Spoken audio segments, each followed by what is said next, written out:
property that's just to the north. This is the property I was going to purchase, but the sellers were sketchy and the deal wasn't very good.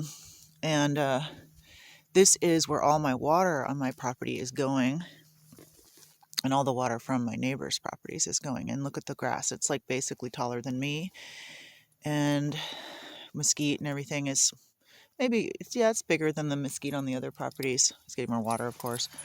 But the saltbush is, the creosote is deep green in color. But that grass. So what happened in the history of this landscape, it's funny because people think, oh, it's a desert. That's how it is. It's not true. It was actually mismanaged.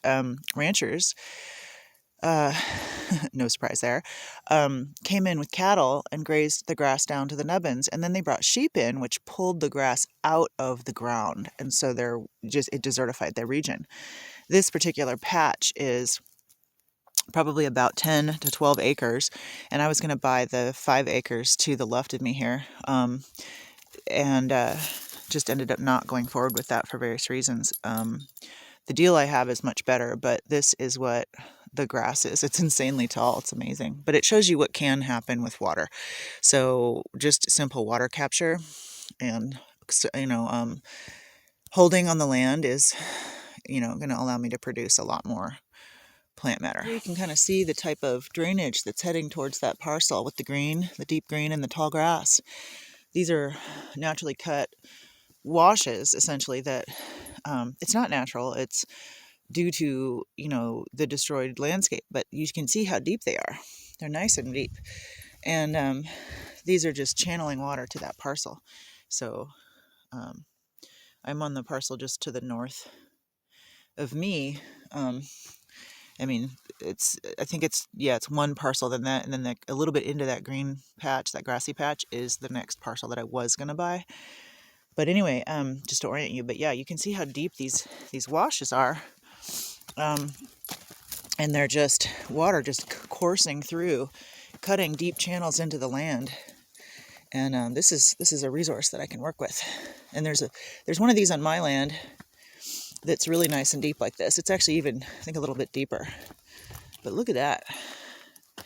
So, huge opportunity. Is one of the main reasons I bought the parcel I did.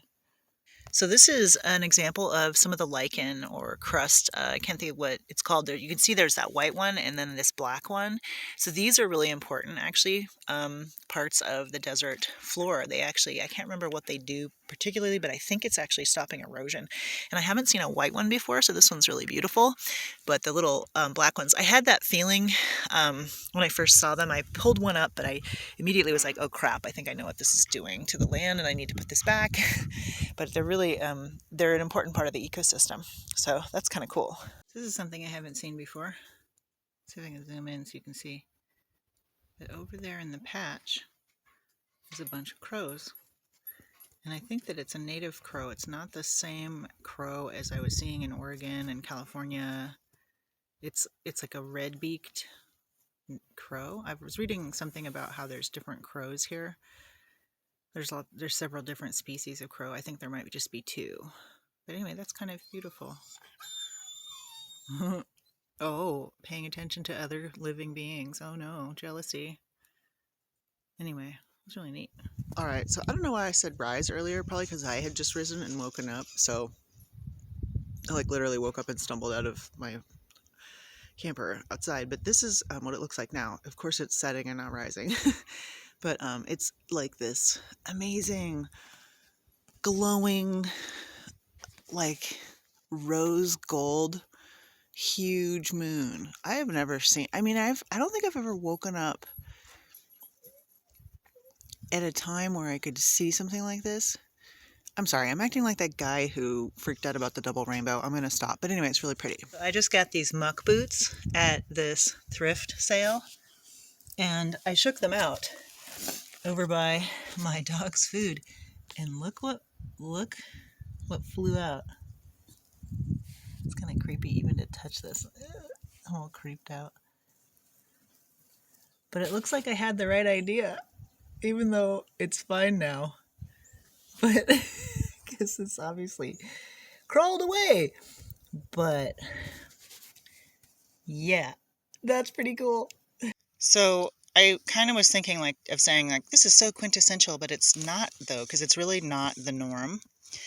This particular mesquite is, I mean, just so badass. Like, I love this so much because it's like, do not fuck with me.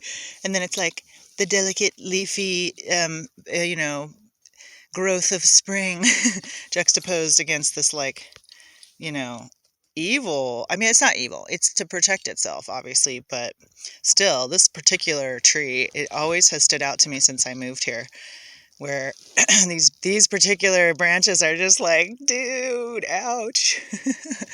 It's really beautiful in a way, in its own way. This is pretty wild.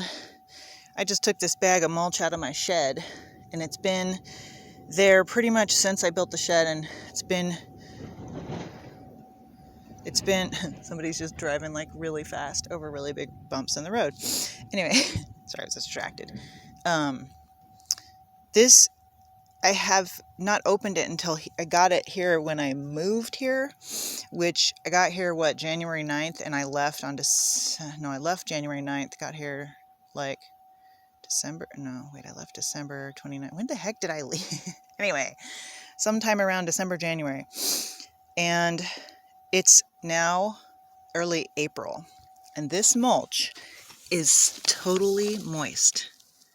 Can you believe that? So this is just a testament to the power of mulch. So I got my first little poplar in, and I'm going to do a wick with it for irrigation, and I hope it works. Just kind of hoping I did it right.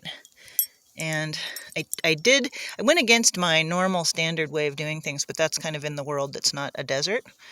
And I put lots of good amendments in when I planted this little tree. This is a rooted cutting, so we'll see how it does. But I'm hoping that all the support that I'm giving it will be what it needs to establish itself, because these grow really fast, and they are going to be a really good windscreen, windbreak, and a privacy screen. Well, not privacy, but I don't want to have to look at my neighbor's abandoned shade structure.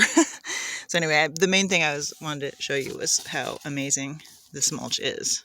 That it stayed moist from having come from the nursery for literally that long.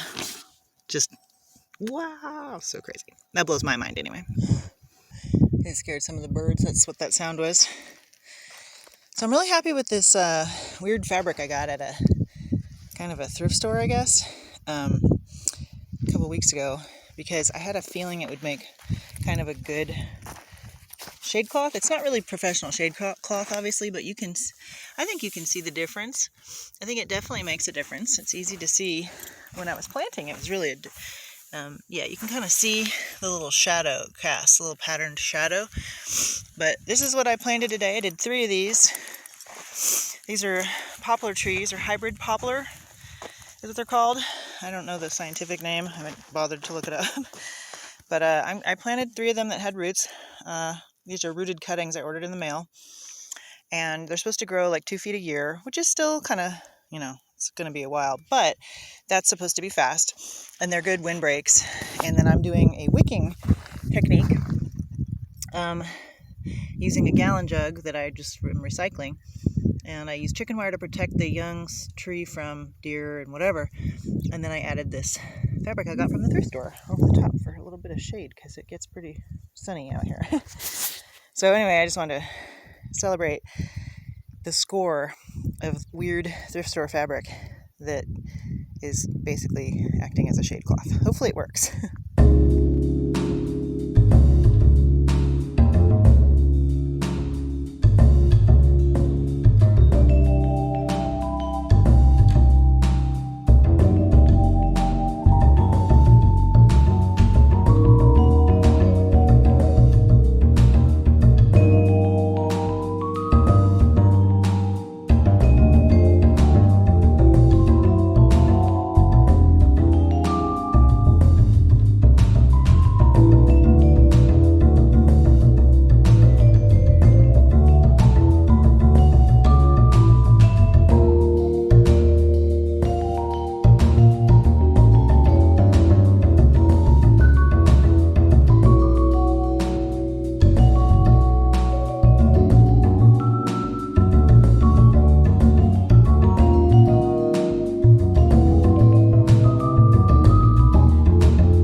started writing a book in 2009, I knew I was really onto something.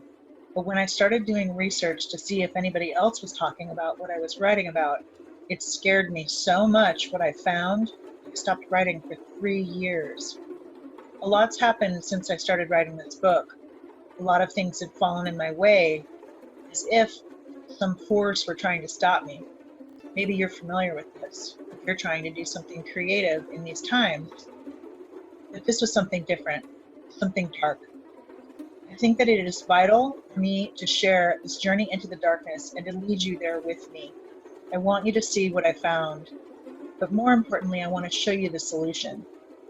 I believe that every person needs to understand how thick their mulch be when the hordes descend.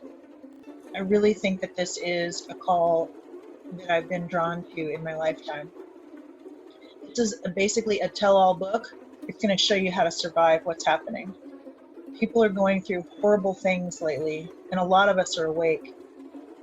But I haven't seen one reference yet to the very bottom of the rabbit hole. I've only seen reference to the layers just above it. This book exposes what's at the very bottom. In order to survive, we need to confront that very darkest thing.